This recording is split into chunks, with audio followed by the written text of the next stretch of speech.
Assalamualaikum warahmatullahi wabarakatuh. Shalom, Om Swastiastu, Namo Buddhaya. Salam kebajikan untuk kita semua. Rahayu, rahayu, rahayu. Perkenalkan, kami dari kelompok 14 yang beranggotakan saya sendiri, Muhammad Syagal Haki. Lalu ada rekan saya, Butar-Butar Andre Zuriel Hasudungan. Lalu yang terakhir ada Rini Muzayana.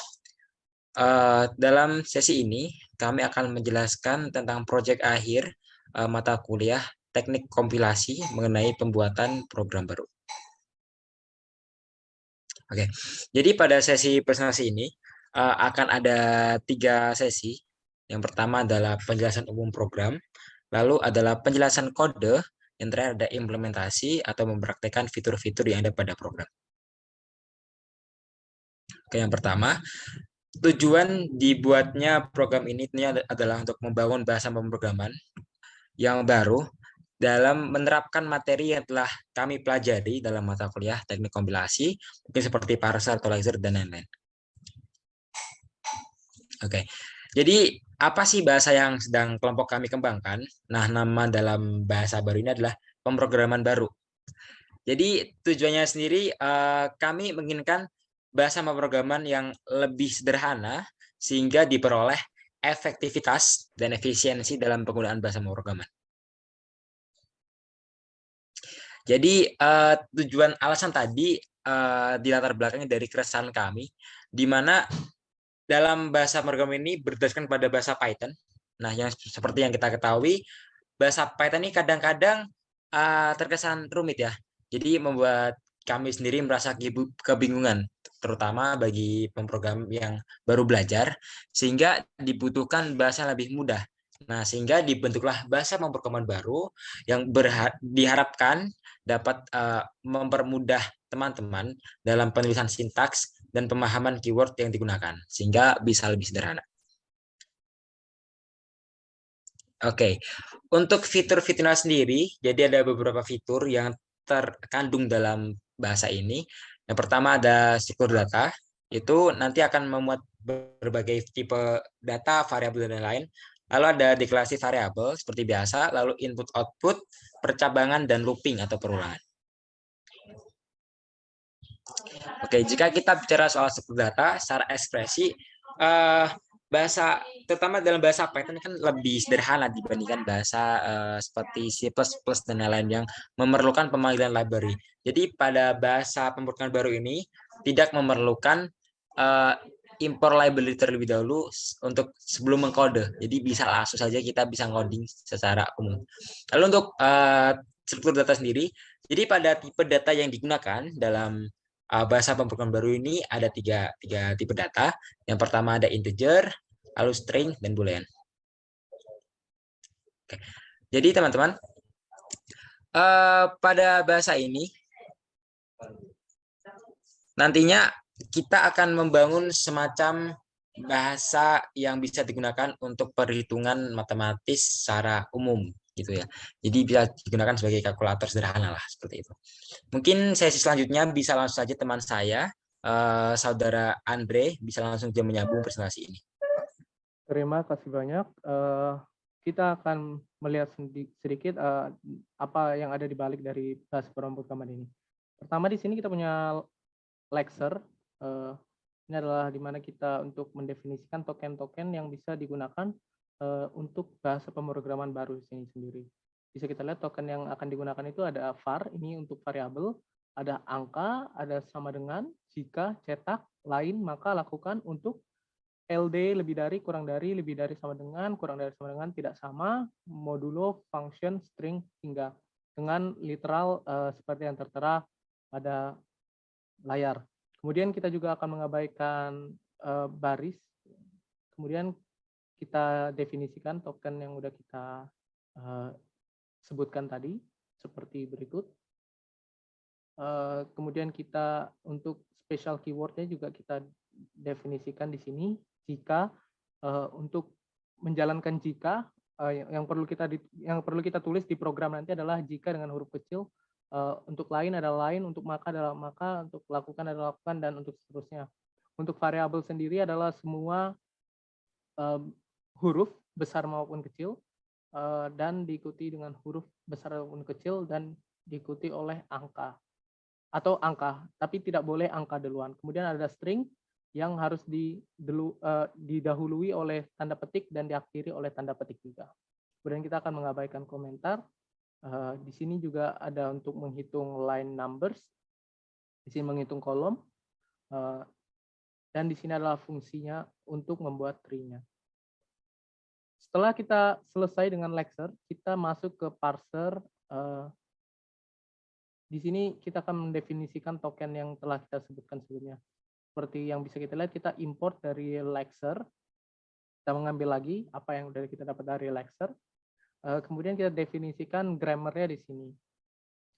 Misalnya untuk mendeklarasikan variabel, kita hanya perlu menuliskan variabel. Kemudian dia akan memasukkan variabel untuk angka juga, ekspresi. Ini misalnya ekspresi matematis, ada ekspresi tambah ekspresi. Dia akan menjalankan fungsi tambah nanti, ada fungsi kurang, ada fungsi kali, ada fungsi bagi. Kemudian di sini ada untuk ini adalah fungsi for yang kami terjemahkan. Jadi for, kemudian kita memasukkan nilainya, kemudian hingga ekspresi, maka ini adalah awalan dari statement yang akan dilakukan untuk diulang. Kemudian jika ini adalah fungsi if, jika suatu kondisi benar atau benar, maka dia akan melakukan statement. Jika tidak benar lainnya, dia akan melakukan statement kedua. Nah, ini ada juga dia akan melakukan fungsi ini. Kemudian function, kita awali dengan func, kemudian kita ikuti dengan nama function, kemudian kemudian buka dan tutup kurung, lakukan, baru kemudian statement yang akan dikerjakan oleh function tersebut setiap function tersebut dipanggil. Kemudian untuk memanggil function kita hanya perlu menuliskan nama function diikuti dengan buka dan tutup kurung. Ini adalah ekspresi sama dengan, ini digunakan untuk if else, untuk jika. Kemudian ada assign untuk memasukkan, kemudian var sama dengan ekspresi, ini adalah untuk memasukkan nilai kepada variabel. Ini sama, tapi ini nilai string. Kemudian ada cetak ekspresi, ada cetak string, ini untuk ngeprint. Dan ini adalah ekspresi perbandingan yang akan menghasilkan nilai boolean antara true atau false hingga ke bawah. Kemudian ini adalah untuk membuat tree-nya. Setelah dari parser kita masuk ke interpreter, di mana kita perlu mengimport lexer dan parser, dan kemudian di sini kita menjelaskan apa yang akan dilakukan oleh program ketika mereka menerima parser. Bisa kita lihat di sini, ini adalah program berjalan di sini untuk fungsi cetak. Ini ada untuk fungsi if. Kemudian di sini ada masih fungsi if untuk kondisi. Kemudian ini ada fungsi function. Ini untuk definisi function. Dan ini untuk pemanggilan function. Kemudian di sini ada operasi matematika. Dan ada assign untuk memasukkan nilai. Kemudian ini ada untuk fungsi for atau untuk for loop. Dan ini untuk membuat tree. Kemudian kami juga membuat program main, di mana ini dapat digunakan untuk membaca program dari file lain, sehingga program kami dapat dijalankan melalui command line atau melalui file. Seperti yang kita lihat di sini ada for.bpb, ada func.bpb, dan lain sebagainya. Itu akan dikerjakan oleh program main.py ini untuk kemudian menghasilkan output sesuai apa yang telah kita kerjakan di lexer, parser, dan interpreter. Untuk implementasinya saya serahkan kepada rekan saya, Rini. Silahkan. Baik, terima kasih. Di sini saya akan mensimulasikan fitur-fitur yang terdapat pada bahasa pemrograman yang kami buat. Untuk yang pertama, saya akan mensimulasikan fitur input dan output. Kita misalkan A, kita beri input nilai 10, kemudian kita panggil nilai A dengan menulis sintaks cetak A. Maka di sini akan muncul nilai dari A. Kemudian kita misalkan B kita isi dengan string. Untuk nilai string kita harus menambahkan tanda petik agar nanti nilainya dapat terbaca.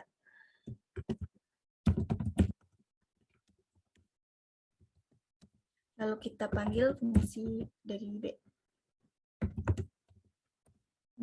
Bisa terlihat nilai dari B adalah kata selamat datang. Kemudian yang selanjutnya adalah fitur if else. Untuk fitur if else kita harus menuliskan jika itu adalah if, kemudian kita tulis pernyataannya yaitu jika A sama dengan 10 misalkan sama dengan double sama dengan A sama dengan 10, maka C sama dengan 2 dikalikan A. Jika salah, jika A bukan 10, maka C sama dengan 2 ditambahkan A. Lalu kita panggil fungsi C. Karena A bernilai 10, maka yang dijalankan C sama dengan 2 dikalikan A.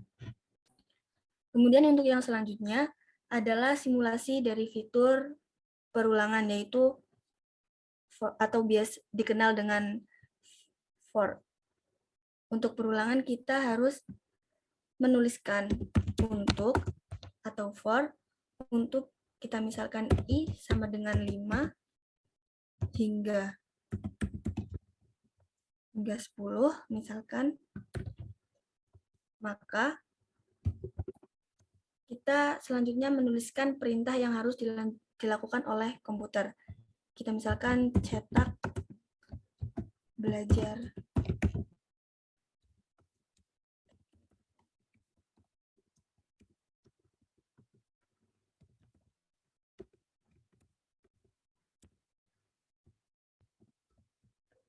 Karena dari 5 hingga 10, maka yang tercetak hanya 5, yaitu 1, 2, 3, 4, 5.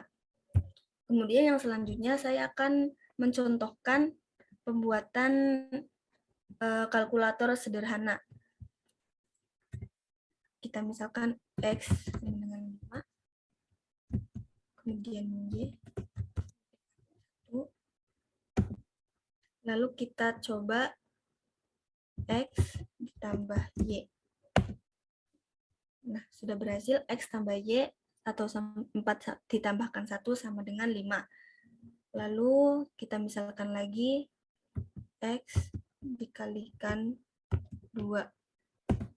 Karena X bernilai 4 dikalikan 2, maka nilainya adalah 8. Lalu kita coba lagi, misalkan G sama dengan X dibagi 2. Kita panggil G. 2. Karena X bernilai 4, maka G sama dengan 4 dibagi 2, yaitu 2.